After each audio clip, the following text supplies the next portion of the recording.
1장 15절에서 26절까지의 말씀을 우리 함께 교독하겠습니다. 제가 먼저 읽습니다. 모인 무리의 수가 약 120명이나 되더라. 그때에 베드로가 그 형제들 가운데 일어서서 이르되, 형제들아, 성령이 다윗의 입을 통하여 예수 잡는 자들의 길잡이가 된 유다를 가리켜 미리 말씀하신 성경이 응하였으니 마땅하도다. 이 사람은 본래 우리 수 가운데 참여하여 이 직무의 한 부분을 맡았던 자라.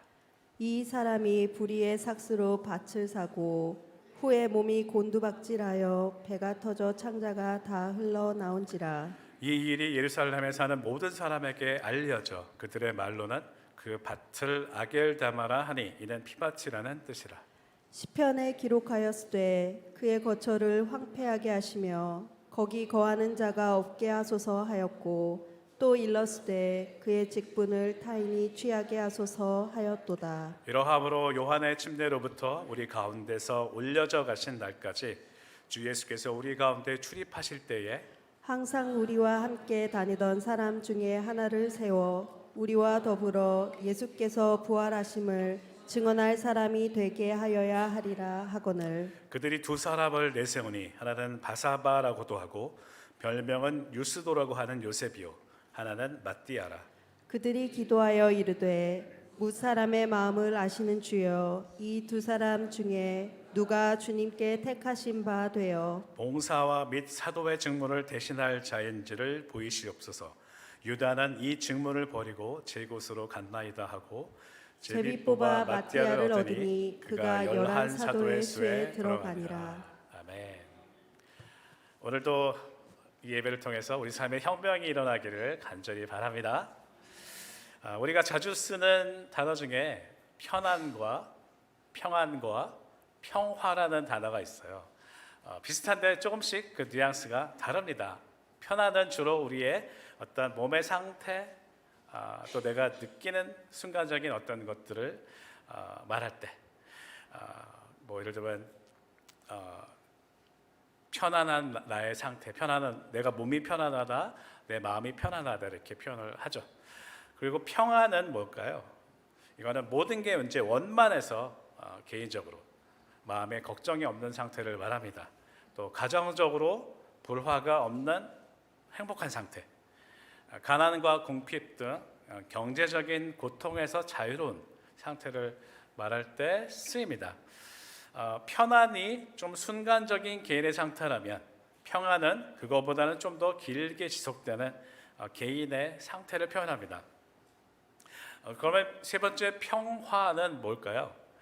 이것은 좀 더 넓은 의미로 쓰입니다. 개인보다는 사람들과의 관계, 어떤 공동체 전체나 아니면 공동체와 공동체 간의 관계 또는 국가와 국가의 관계를 표현할 때 쓰입니다. 전쟁이 없는 상태를 평화롭다고 얘기하잖아요, 그렇죠? 아니면 또는 자연의 상태를 표현할 때 쓰기도 해요. 노을이 지는 저 시골의 어떤 풍경을 볼 때 어떤 말을 씁니까? 와, 정말 평화롭다 이런 말을 쓰죠. 자, 그럼 이 시간에 한번 제가 문제를 내보겠습니다. 편안하다, 평안하다, 평화롭다 이 세 가지 중에 답을 말하시면 돼요. 자, 속이 불편했는데 소화제를 먹고 났더니 속이 편안하다. 마음에 불평이 가득히 있는데 기도를 드렸더니 마음이 평안하다.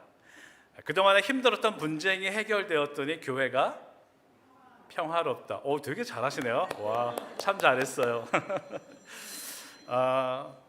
편안하지 않으면 우리의 몸 또는 마음이 불편합니다. 그렇죠?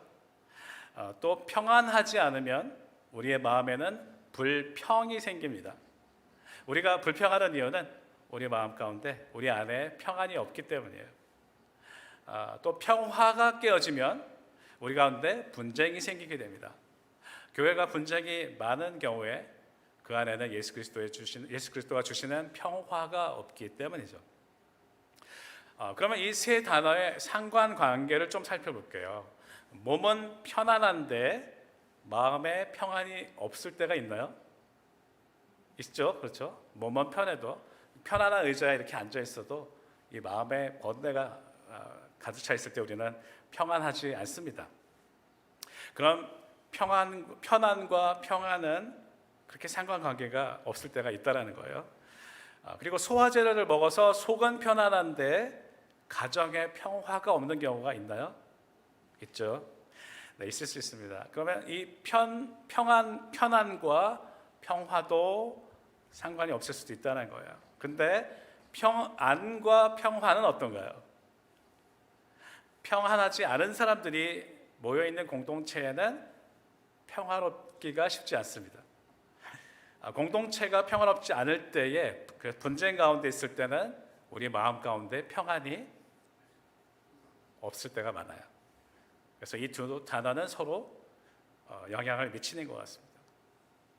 그래서 평안과 평화는 사람들 사이의 관계와 상관이 있는 것 같아요. 그렇죠? 한글에서 이렇게 편안과 평안과 또 평화 이렇게 구분이 되어 있습니다. 근데 편안은 좀 다른 영역인 것 같고요. 평안과 평화는 비슷한 영역인 것 같아요. 다 공동체를 말하고 있고 공동체를 통해서 얻는 상태를 말하고 있는 것 같아요. 근데 한글에서는 그렇게 구분이 되어 있지만 평안과 평화가 그렇지만 히브리어에서는 한 단어로 표현돼요. 뭔지 아시죠, 여러분? 시작.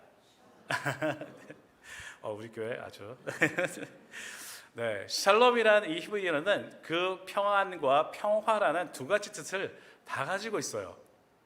그런데 히브리어만 아니라 헬라어에서도 그리스어에서도 한 단어예요.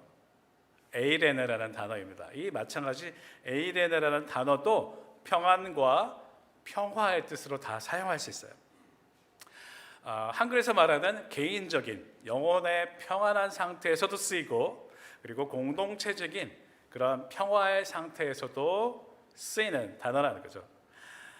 그런데 중요한 사실이 하나 있는데 신약 시대에는 이 평안을 뜻하는 에이레네라는 단어가 예수 그리스도를 통해서 우리가 구원을 받을 때에 비로소 가능하다라고 계속해서 말씀해주고 있습니다. 누가복음 2장 11절에 보면 예수님께서 우리에게 구주로 오셨는데 그때 지극히 높은 곳에서는 하나님께 영광이요 땅에서는 하나님이 기뻐하신 사람들 중에 평화롭다. 우리의 구주이신 예수 그리스도를 통해서 우리에게 평화가 임했다는 거죠. 우리의 죄로 인해서 하나님과의 관계가 단절되었어요. 그래서 예수님께서 그 관계를 회복시키기 위해서 친히 십자가에 달려서 화목 제물이 되셨습니다. 그래서 그 결과로 죄에 물든 우리들이 하나님과의 이 적대 관계에서 화평한 관계로 회복되었다고 성경을 말씀하고 있습니다. 로마서 5장 1절 그러므로 우리가 믿음으로 의롭다 하심을 받았으니 우리 주 예수 그리스도로 말미암아 하나님과 화평을 누리자. 에베소서 2장 13절 이제는 전에 멀리 있던 너희가 그리스도 예수 안에서 그리스도의 피로 가까워졌다고 말씀하세요. 골로새서 1장 20절은 그의 십자가의 피로 화평을 이루사 만물 곧 땅에 있는 것들이나 하늘에 있는 것들이 그로 말미암아 자기와 화목하게 되기를 기뻐하심이라라고 말씀하세요. 그리고 이렇게 하나님과 인간이 평화의 관계를 얻게 되었기 때문에 그 결과로 인간들 사이에서도 인간들끼리도 서로 평화를 이루었다고 성경을 말씀하고 있습니다. 마태복음 5장 9절 화평케 하는 자는 복이 있나니 그들이 하나님의 아들이라 일컬음을 받을 것이며 에베소서 2장 17절 또 오셔서 먼 데 있는 너희에게 평안을 전하시고 가까운 데 있는 자들에게 평안을 전하셨으니 야고보서 3장 17절 18절 오직 위로부터 난 지혜는 첫째 성결하고 다음에 화평하고 관용하고 양순하며 긍휼과 선한 열매가 가득하고 편견과 거짓이 없나니 화평하게 하는 자들은 화평으로 심어 의의 열매를 거두느니라. 자, 정리를 해보면 그리스도를 통해서 하나님과 화평케 된 사람들, 즉 구원을 받은 성도들은 자기 자신과 그 삶에 평안을 이루게 될 뿐 아니라 서로를 화평케 하는 자들이 된다는 거죠. 그런 사람들이 모인 공동체는 어떻게 될까요? 평화가 오겠죠. 예수 그리스도로 인해서 마음이 평안한 사람들이 모인 공동체, 그래서 서로를 화평케 하는 사람들이 모인 공동체에는 불평과 분쟁이 사라지고 평화가 올 수 있다는 것입니다. 여러분 평안하세요? 우리 교회가 그렇게 평화로운 교회가 되기를 원하세요? 그렇다면 오늘 이 평안과 평화라는 단어를 머릿속에 확실히 먼저 심어두고 오늘 본문을 들여다보기를 원합니다. 오늘 본문에 나오는 이제 제자들이 있어요. 이제부터 이제 제자라기보다는 사도라고 여기 나오는 말씀대로 사도라고 부르겠습니다. 지금 이 사도들의 심정은 어떨까요? 예수님이 돌아가시고 부활하시고 승천하신 그것을 목격했잖아요. 그렇죠? 그들이 보는 앞에서 승천하셨습니다. 이걸 지켜본 사도들은 당장 밖으로 뛰쳐나가서 정말 많은 사람들의 이 사실을 전하고 싶었을 거예요. 그런데 그렇게 할 수가 없었습니다. 왜 그랬을까요? 아직도 로마 병정들이, 로마 군인들이 반란을 일으킨, 예수님이 이제 반란죄로 돌아가신 거잖아요. 반란을 일으킨 그 사람들, 주동자들을 잡으러 다닐 수도 있다는 그런 생각을 아마 했을 거예요. 그리고 그들은 잠잠히 있으면서 예수님이 말씀하신 대로 성령님이 오시는 그때를 기다리고 있었을 것입니다. 그러면서도 동시에 내가 뭘 해야 될지, 우리가 뭘 해야 될지 이런 고민을 하고 있었을 거예요. 근데 그 상황에서 이제 주님이 왕이라는 사실을 또 알았고 이제 그분이 맡기신 일을 하려면 정말 더 많은 사람들이 힘을 모아야 되는 상황인데 그동안에 함께 있었던 한 사람이 같이 하지 않고 있어요. 없어졌습니다. 가룟 유다가 없어진 거죠. 나중에 소문을 들어보니까 유다는 밭을 사고 그곳에서 죽었다고 합니다. 사도들은 이 소문을 듣고서 또 고민하기 시작했어요. 왜냐하면 열둘이라는 그 숫자, 12제자라는 그 숫자가 의미하는 게 있었다는 거예요. 누가복음 22장 28절에서 30절에 보면 너희는 나의 모든 시험 중에 항상 나와 함께한 자들, 내 아버지께서 나라를 내게 맡기신 것 같이 나도 너희에게 맡겨서 너희로 내 나라에 있어서 내 상에서 먹고 마시며, 내 상에서 먹고 마시는 건 뭘 얘기하죠? 하나님의 나라의 축제를 얘기해요. 그래서 우리가 함께 먹고 마시는 건 뭐예요? 하나님의 나라의 축제를 경험하고 있는 거예요. 그렇죠? 성찬식도 마찬가지지만 우리가 늘 함께하는 그 식사 교제는 하나님의 나라의 축제를 의미하는 거예요. 그렇죠?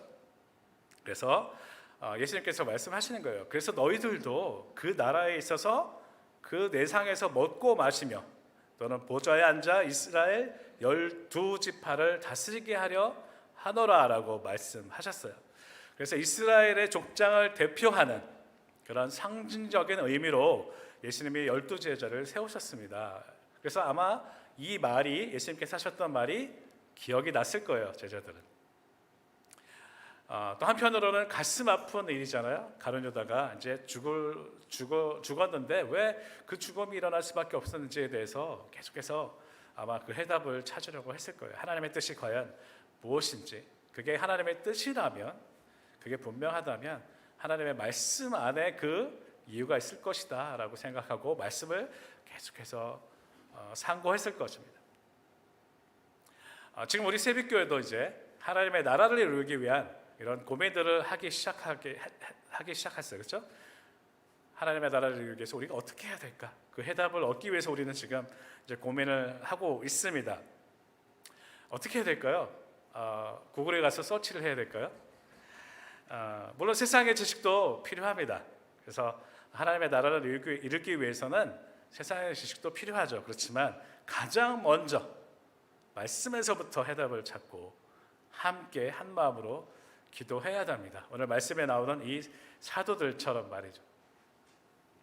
그래서 말씀과 함께 고민하고 함께 생각하고 함께 연구하고 함께 기도하는 공동체는 어떤 어려움이 있어도 함께 이겨나갈 수 있을 줄 믿습니다. 그렇게 함께 모여서 말씀을 연구하고 기도를 하던 중에 드디어 베드로가 그 모여 있는 사람들 앞에서 일어나서 말을 시작합니다. 아마도 그 중에 이 사도들 중에 제일 나이도 많았고요, 리더십이 있었을 것 같아요. 베드로가 이제 일어나기 시작합니다. 그래서 말을 합니다. 15절에 모인 무리의 수가 약 120명이나 되더라. 그때 베드로가 그 형제들 가운데 일어서서 이르되 형제들아, 성령이 다윗의 입을 통하여 예수 잡는 자들의 길잡이가 된 유다를 가리켜 미리 말씀하신 성경이 응하였으니 마땅하도다. 다윗의 입을 통해서 기록된 시편 말씀을 계속해서 묵상하다 보니까 거기에 악의 길잡이가 된 사람에 대해서 나오는데, 결국 유다의 사건이 바로 그 예언이 성취된 것이라는 거죠. 그리고 17절에 이 사람은 본래 우리 수 가운데 참여하여 이 직무의 한 부분을 맡았던 자라. 그리고 나서 18절 19절에 괄호가 쳐 있어요. 이것은 베드로가 직접 한 말이 아니라 18절 19절은 이 사도행전을 읽는 사람이 누구였죠? 이방인이었어요. 그러니까 이 가룟 유다의 상황을 모르는 사람들이 이 책을 읽기 때문에 그 가룟 유다의 상황을 부연 설명을 한 것 같아요, 누가가. 그래서 18절 19절에 그 묘사가 되어 있습니다. 그리고 17절에 이어서 20절을 맞붙여 보면 18절 19절은 이제 생략해 보면은 바로 연결이 됩니다. 시편에 기록하였으되 그의 거처를 황폐하게 하시며 거기 거하는 자가 없게 하소서. 여기에 인용된 시편은 시편 69편이에요. 거기에 보면 완악한 원수들에게 하나님의 심판이 임하기를 구하는 기도가 나옵니다. 베드로는 이 구절을 인용하면서 이 심판이 바로 가룟 유다를 통해서 성취되었다고 말하는 거죠. 또 일러스되 그의 직분을 타인이 취하게 하소서 하였도다.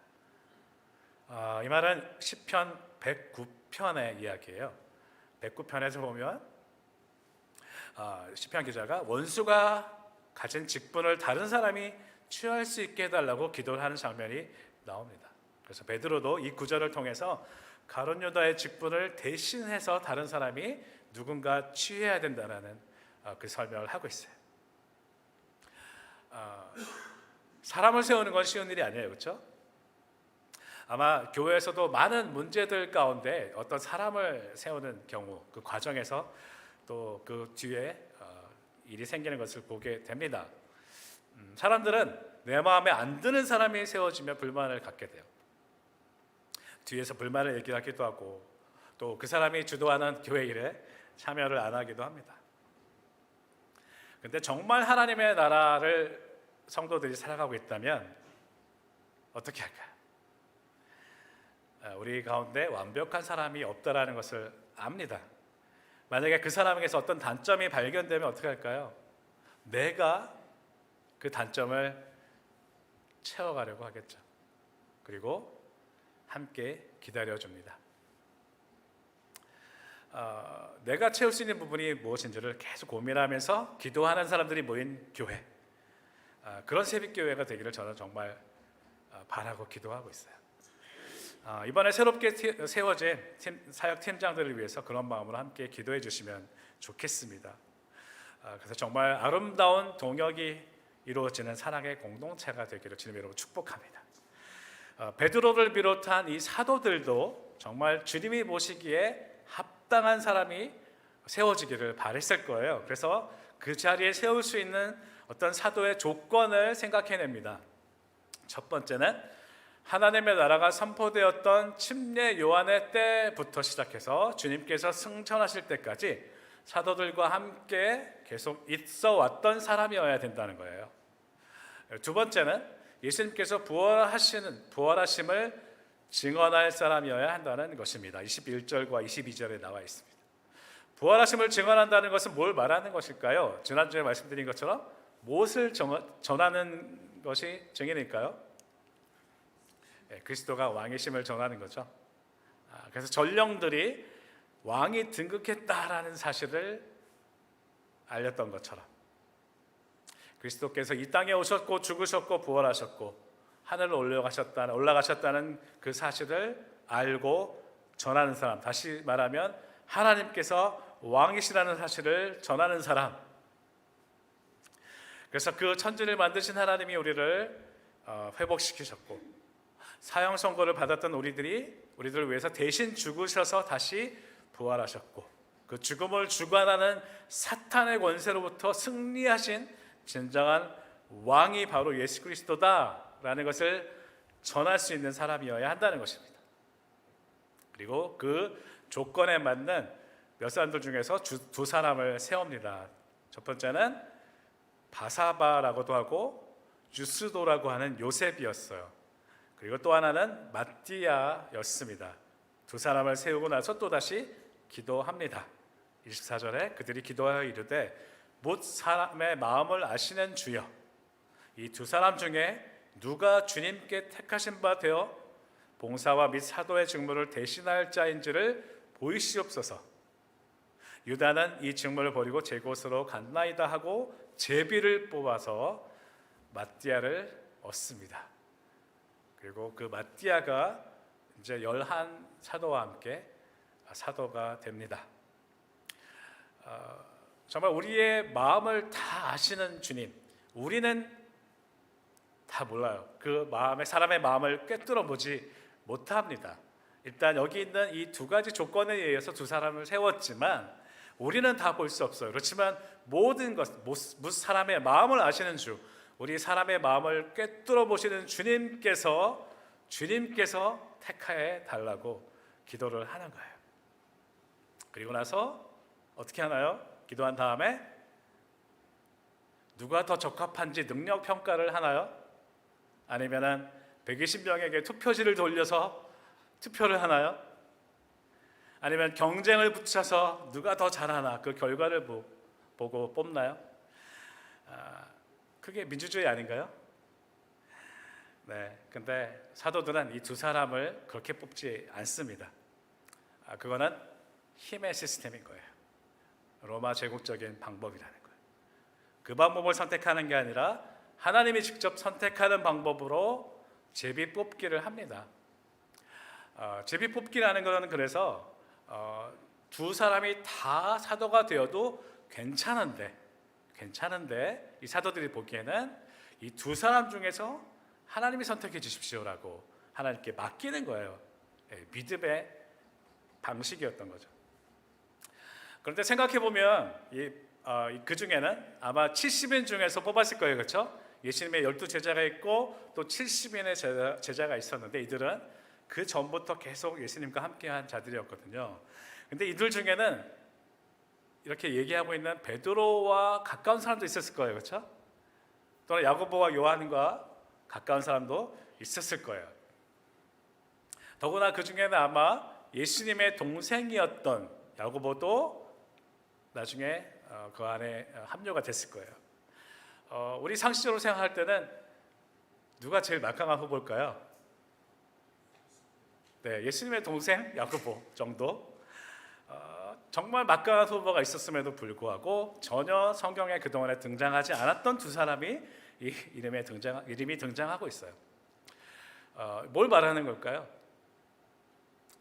개인적인 청탁이나 그리고 사람들이 마땅히 저 사람이면 될 거야 라고 생각하는 사람을 세운 게 아니라는 거예요. 혈연도 없었고 지연도 없었고 또 말을 잘하는 사람도 아니었고 건강한 사람도 아니었고 또 인기가 많았던 힘이 있었던 유력한 사람도 아니었어요. 오직 조건이 뭐였어요? 부활의 증언을 할 수 있는 사람, 복음을 전하기에 가장 적합한 사람으로 사도들은 선택을 했다는 거예요. 그리고 마지막 단계로 오직 하나님의 결정에만 맡긴 그 제비 뽑기로 사도를 뽑았다는 것입니다. 누가가 왜 이 사건을 기록하고 있을까요? 정말 수많은 사건들이 있었고 그 중에서 선택해서 적은 게 바로 이 사도행전이에요. 복음서도 마찬가지지만 수많은 일들 가운데서 왜 굳이 이 사건을 기록을 했을까요? 그것은 하나님이 우리에게 계속해서 선지자들 통해서 말씀하신 그 명령을 반영하는 것이었습니다. 나의 이스라엘은 힘의 원리가 아닌 사랑의 원리로 살아가라. 청탁과 뇌물이 없는 공평한 재판을 통해서 억울한 자들이 생기지 않게 해라. 하나님께서 이렇게 계속해서 말씀하셨는데 이스라엘 백성은 어떻게 했나요? 순종하지 않았습니다. 힘으로 누르고 재판을 굽게 하고 뇌물을 받고 억울한 자들을 양산해 왔어요.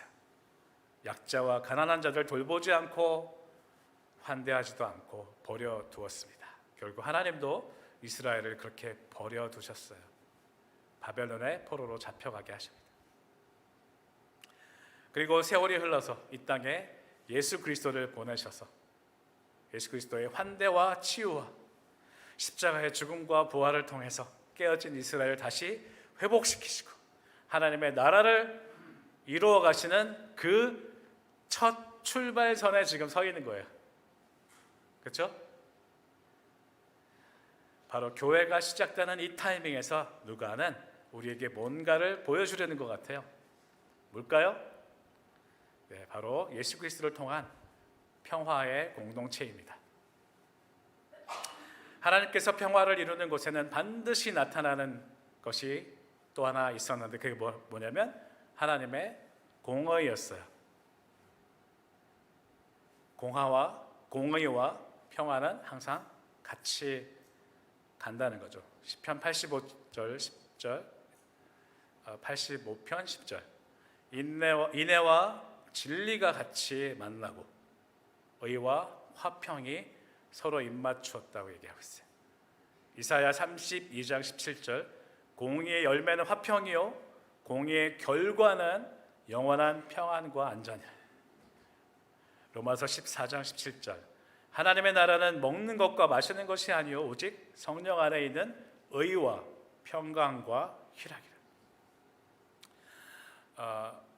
공의와 평강, 평화는 항상 같이 붙어 다닙니다. 뗄래야 뗄 수 없다라는 거예요. 그래서 제가 늘 드렸던 세 가지 단어가 있습니다. 기억나세요? 자데카, 샬롬, 토브. 자데카, 공의, 샬롬, 평화, 토브, 그것은 아름답다. 제가 처음 이곳에 와서부터 지금까지 작년 8월 첫 주부터 시작해서 지금까지 계속해서 그 말씀을 드리는 이유 아시겠어요? 하나님이 세우시는 교회는 의와 평강이 가득해야 된다는 거죠. 그 교회가 아름답다라는 거예요. 그게 하나님이 세우시는 교회라는 거예요.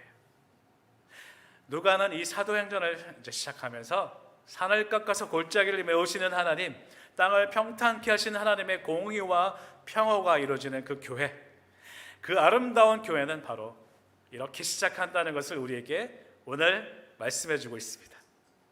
우리 새빛교회가 올바로 세워지기 위해서 우리가 해야 될 게 있는데 그게 바로 먼저 해야 될 게 공의와 평화라는 거예요.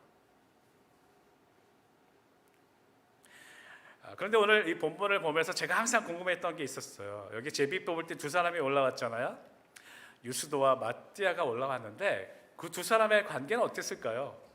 앙숙이었을까요? 아마도 12제자와 함께 있었던 그 70명 안에 들어있었기 때문에 서로 잘 알았겠죠. 그리고 최종 후보로 올라왔기 때문에 그 중에서 제비 뽑기로 이제 마띠아가 됐기 때문에 마띠아가 사도로 됐기 때문에 저는 늘 궁금했던 게 거기서 떨어진 유스도는 어떻게 됐을까? 그 유스도는 어떻게 됐을까? 궁금하지 않으세요? 절망하지 않았을까? 하나님이 나를 선택하지 않으셨구나. 에이, 뭐 이렇게 하면서 고향으로 돌아갔을까? 이런 생각을 한 적이 있었어요. 그걸 알 수가 없죠, 그렇죠? 근데 재미있는 것은 떨어진 유스도도 그렇지만 뽑혔던 마띠아도 그 뒤에 성경에 등장하지 않고 있어요. 어디에도 나오지 않습니다. 이 베드로와 요한 같은 사람은 계속 나오잖아요, 그렇죠? 어떤 사역을 맺었는지, 어떤 사역을 했는지, 어떤 열매를 맺었는지에 대해서 계속 나오는데 이 두 사람은 나오지 않아요. 근데 누가는 마치 그거는 중요하지 않다라고 얘기하고 있는 것 같아요. 어떤 사람이 더 뛰어나고 어떤 사람이 어떻게 사역의 열매를 거두었고 어떻게 사람들에게 사랑을 받았고 이 부분은 지금 그렇게 중요하지 않다라는 것을 말하고 있는 것 같아요. 단지 우리가 짐작할 수 있는 것은 그들은 자신의 위치에서 자신의 역할을 묵묵하게 감당했을 거라는 것입니다. 누가 알아주지 않아도 하나님의 나라를 위해서 희생과 순종으로 맡겨진 일을 감당하는 것, 그게 바로 우리에게 주시는 이 누가의 의도가 아닐까라고 생각해요. 맞습니다. 이 샬롬이라는 것은, 이 에이레네라는 것은 평안뿐만이 아니라, 그러니까 우리가 개인적인 평안뿐만이 아니라 평화를 이루는 걸 얘기해요. 진정한 샬롬과 평화는 다른 사람을 위한 희생과 헌신을 포함한다는 것을 우리는 알 수 있어요. 그런데 우리는 지금까지 무엇을 위해 기도했나요? 주로 나와 내 가정의 평안을 위해서 기도했습니다. 바로 옆에 있는 형제자매가 어쩌면 나의 기도가 필요한 사람이고 정말 평안이 필요한 사람이라는 것을 우리는 관심도 없이, 큰 관심 없이 우리는 살아왔다는 것을 이 시간에 고백하게 돼요.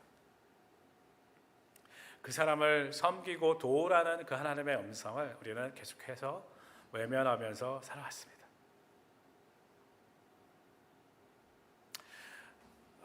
내가 가져야 될 것 이상을 갖기 원하는 나의 탐욕, 그것에 붙잡혀서 나보다 더 힘겹게 살아가는 그 사람을 돌보지 못하고 그 사람을 위해서 희생하며 그 사람의 평안을 위해서 기도하는 것들을 우리가 얼마나 해왔는지 이 시간에 생각해 보기를 원해요.